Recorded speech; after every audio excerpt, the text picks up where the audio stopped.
Hi, my name is Angela and welcome to my YouTube channel. Today we are talking about Daphne du Maurier's My Cousin Rachel. These long form discussions on a single book review are becoming some of my favorite ways to talk about books. So far I've really only done mini kind of reviews when I've done a monthly wrap-up discussion. And considering this book is over 70 years old, having been published in 1951, it's not going to be a completely spoiler-free kind of review. However, I am going to break this into two sections. So for those of you that have not read it and do want to go into it with a little bit of protection, if you will, I'm going to do it in two sections. The first section is going to be a bit of a synopsis of the book. After I've done that first section, then we're going to dive a little bit deeper into some of the themes, maybe some character traits. I'm going to try and put on my English lit hat from high school, see if I can do a little bit of a deep dive. It's going to be a challenge for me, and I hope you are gentle with me. I am not a professional book reviewer. This is something I'm doing for fun, and I hope you will join me on this ride. My Cousin Rachel is actually the third Daphne du Maurier book that I have read. The first one was Rebecca, and the second one was Frenchman's Creek. And Rebecca was only a couple of years ago. It was only just recently that I first read a Daphne du Maurier book. And holy dooly, it was not quite a revelation having read Rebecca. I actually feel that My Cousin Rachel gave me that revelation of du Maurier as quite a genius of her genre. But Rebecca and Frenchman's Creek were books that I really did enjoy. I really do love her gothic suspense style. There is something about it that makes you want to keep turning the page. And it's not like gothic suspense is a genre that I am into. It's just a du Maurier book. I think I like her in particular. So My Cousin Rachel is not a frantic page turner. It definitely had that du Maurier something of when I read one of her books, I just want to have it with me everywhere. I want to take it with me from room to room. I want to pick it up and read a little bit here and there. I just want to live in that world, be part of that world, be part of that tension and live in that as long as I possibly can. I want to carry it with me everywhere, and I bury my nose in it for a few days. I really do take my time with it because I know there's going to be an ending at some point. And the tension that she builds is there's a tangibility to it that is really unique. And anyway, I really enjoy reading her books, and My Cousin Rachel had such tension and suspense. I find myself reading certain passages and lines over and over. All of a sudden, there's a sentence that you realize is just pure magic. And like I said, My Cousin Rachel was published 70 years ago. It was published in 1951. And this is a little different to the other du Maurier books that I've read, and I think the ones that she actually wrote, in the sense that it has a male protagonist. So our narrator is Philip Ashley, who is about as sheltered as they come. It is 19th century Cornwall, and through unfortunate circumstance, Philip is an orphan, and he has been essentially adopted by his cousin, who has become a uncle, father, cousin, big brother figure to him. He's essentially adopted him. He's taken him under his wing. He is all of these things to Philip, and he has really nurtured him and shaped him into the man that he is, who is, in my view, not a particularly great man. He is not a man that you should want to model yourself after, either Ambrose, the cousin, or Philip. Ambrose is pretty dysfunctional. This is the cousin who has raised Philip, our narrator. He's pretty dysfunctional himself, which lends itself to this dysfunctional kind of relationship, and is kind of a bit of a woman hater. There is these phrases that we hear between Ambrose and Philip. Ambrose has pretty much taught Philip to have nothing to do with women, and that women are a race apart from men. And it's quite interesting to read this stuff. Philip has very few female acquaintances, and they are just acquaintances. There's no real relationships, and he's been very, very protected by Ambrose through his years. Philip really does love his life with Ambrose, and he doesn't want that to change at all. They really do love their existence together, their bachelorhood together. They don't have to use the good silver or follow particular social etiquette. They can smoke tobacco, let the dogs in the house, because there's no woman, there's no mistress of the house telling them what to do and how to do it. So they can do exactly what they want when they want, and that is exactly how they like it. So with Ambrose being this lifelong bachelor, he decides to make Ambrose his heir, and he teaches him everything about running the estate. And Ambrose is set to inherit the estate on Ambrose's death. And that isn't, Philip knows all about this. He understands that that is the legacy. He's going to inherit everything, and he is okay with that. So that's what is going to happen. They are living this life together. However, over the last few years, so from, I guess, from when from when Philip is probably around about 18 years of age, maybe 19, Ambrose starts to get a few maladies. He gets rheumatism, and he's told that he should probably go to a warmer climate over the English winter. I think it's maybe the third or fourth winter he goes to Italy. Philip is not particularly happy that he has to be separated from Ambrose, but they keep in touch with letters. And this particular time that Ambrose goes away, Philip is 24 years old, and Ambrose has gone away to Italy, and they're communicating, and Ambrose starts writing that he has met a distant cousin of theirs called Rachel. Rachel's father was from Cornwall and her mother was Italian, so she has been raised in Italy. When Ambrose meets Rachel, she is a widow. She was previously married to a count. And so she has this villa outside of Florence, and anyway, they're getting on like a house on fire, and he's relaying all this information to Philip. Ambrose starts to correspond more and more about Rachel. Every time he writes to Philip, he's talking more and more about her. But Philip's like, whatever, spring's going to come, Ambrose is going to come home, it's going to be the end of that, I don't care. And he doesn't quite understand why Ambrose is paying so much attention to Rachel when all of the conversations they've had have been not paying much attention to women. So Philip doesn't quite get it. But then Ambrose writes that he and Rachel are in love and they have been married. And Philip is quite devastated. He really doesn't understand what has happened. But just as he's starting to absorb this news, the letters from Ambrose become a little bit sporadic. They're not quite as frequent as they were, and the tone starts to change. The letters from Ambrose become a little bit hectic. He is suffering from more illness. He's getting headaches. He is not doing well. You can see he's starting to get paranoid, and he's starting to imply that Rachel may not be the loving wife that he thought. Philip is getting very, very worried for Ambrose as well. So there's all this stuff going on, and they're separated by almost 3 or 4 weeks of travel between Cornwall and Italy. So it's a pretty stressful time for Philip, trying to figure out how he could possibly help Ambrose through all of this. But then Philip's world is completely shattered when he finds out that Ambrose has died. And it is quite suspicious because we've had all of these letters coming about, and Ambrose has been paranoid and talking about these things that he thinks are happening, and you're just not quite sure exactly if they are actually happening or if it is his illness that are causing these hallucinations.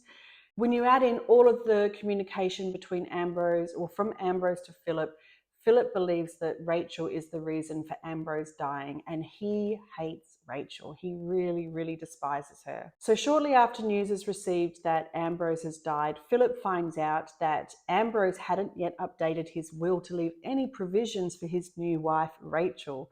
So the estate is still going to Philip, and Rachel has been left nothing from Ambrose. Philip is not cut up about this at all.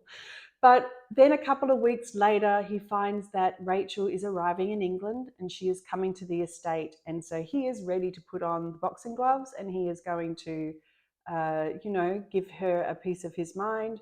He's quite ready to inherit the estate. So the provision in the estate was that he was not going to inherit properly until he was 25 years old.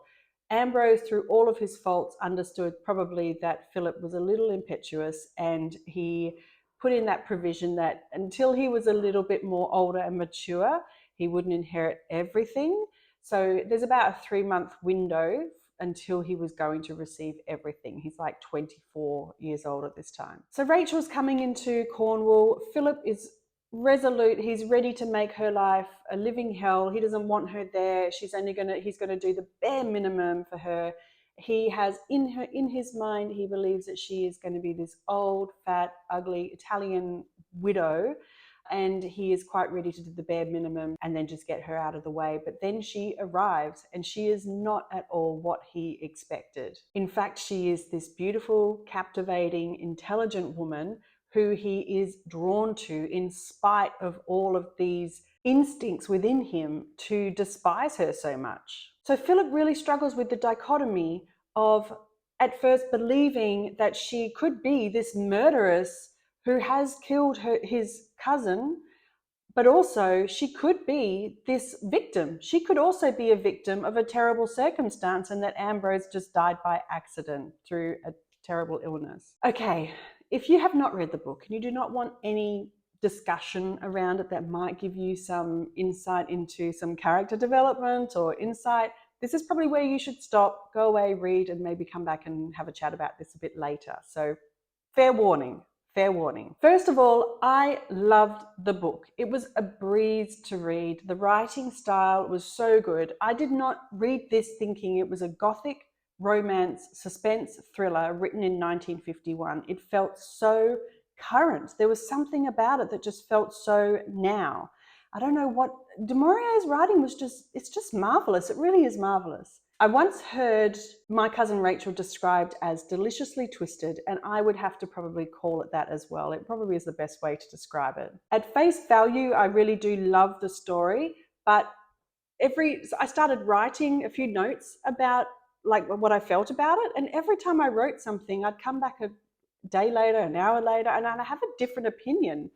So every time I thought about it, I have a different opinion about the character, about a theme, about the plot, about maybe what du Maurier was thinking, what she was trying to attempt. And it just kept evolving within me. And so that was really interesting as well, that my opinions evolved as the tension subsided from the novel. Her writing is just so beautiful, and the prose is, some of the passages are so emotive and descriptive without being overly flowery. Like I feel like she used just enough words. I think there are some people who think that this is a book that was too long. It could have been smaller.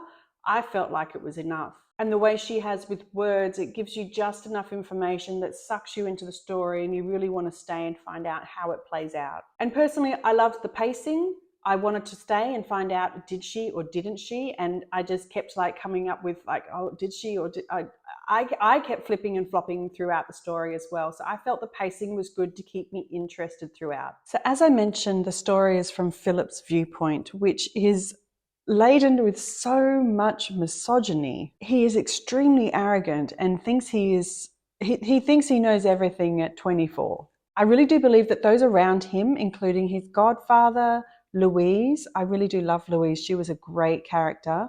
Seacom and Rachel, I think they all know who Philip truly is, who he really, really is. And Rachel in particular, when she calls him like a good little boy, I think it really speaks volumes as to who she really knows he is in terms of his level of maturity. So they know who he really is, and he does not see it at all. At times they call him out for his impulsiveness and his arrogance, but he just pouts and goes along on his merry way, does the things that he wants to do, makes some of the worst decisions of his life, and thinks that he is the hero with little to no accountability. Philip is a completely unreliable narrator. He is very easily manipulated by Rachel, and du Maurier does this something really interesting where she allows him to believe one thing while the characters and us see and believe something very different. It was actually quite a feat as well to be able to dislike Philip while not disliking the book. You know, usually those sort of things might go hand in hand. Like I didn't want to stop reading because Philip was such a maniac and such a dumbass at times. Initially, Philip is 100% certain that Rachel is responsible for Ambrose's death, but as he spends more time with her, he becomes obsessed with her and falls in love with her. And despite all the evidence and all the red flags and the things that other people are telling him point towards an indication that maybe something happened, you know, not irrefutable evidence, but something might have gone wrong, that he just ignores them. He really just ignores them because he is so obsessed with her, to the point where he just blatantly destroys evidence. Man, his attitude is really unhealthy. But at some point, I started to wonder: is Rachel leading him on? There definitely was that, which kind of leads us now into Rachel. Rachel is a really fascinating character, but it is difficult to know Rachel because we only can see her through Philip's eyes, and Philip is totally unreliable. What he tells us is not entirely the truth. But while Rachel was a master manipulator, I didn't always see it coming from a place of malice or it being unusual for women in that era to have that ability to be able to do that sort of thing. Like, these are women who didn't have a lot of agency over their lives. But while Rachel is a master manipulator, she is very good at it. And it was very fascinating to watch it unfold on a page and see how it happened. The more I thought about it, the more I realized that this is probably not something that was unusual for women in this era to be able to do. To be able to use their feminine wiles and flattery to get the things that they wanted. Rachel had very few tools in her tool belt. She didn't have money. She did have property, which we know no one wanted. She tried to let it. She tried to sell it. And the things that she did have at her disposal, she knew how to use. And I think there were probably a lot of women like that. So I don't think she was particularly unique in that sense. But unlike other romance books, when Philip realizes that he is falling in love with Rachel, he isn't saved by that. He's not changed by that love. In fact, his flaws become more pronounced. He becomes worse as a person because of that. And it just kind of made me wonder, was Rachel up to no good, or was she just a woman trying to live her life? I really don't know. I really struggle with that question. And like I said, knowing Rachel fully is really quite difficult because Philip is the narrator. She is mysterious, and if I find it very hard to believe that she was putting on an act the whole time. That she was pleasant, kind, she was always saying the right thing, she knew what to say, where to be. I felt like that was who she was as a person. And if she was putting that on as an act, just to butter people up, just to pretend to be someone, but I feel like that would have been, you would have caught someone out. So I feel that maybe was her, that's who she was. She was that kind and pleasant person, and she was caring, and she did care about other people. She knew so much about the Ashleys and their family that she was telling Philip about his own family history. And that was, that sort of stuff was really interesting, that she cared so much about Ambrose in such a short amount of time that she was able to remember that information. And in comparison to someone like Philip, I felt like she didn't put any of that on, whereas you could see when he had to put on the charm with people.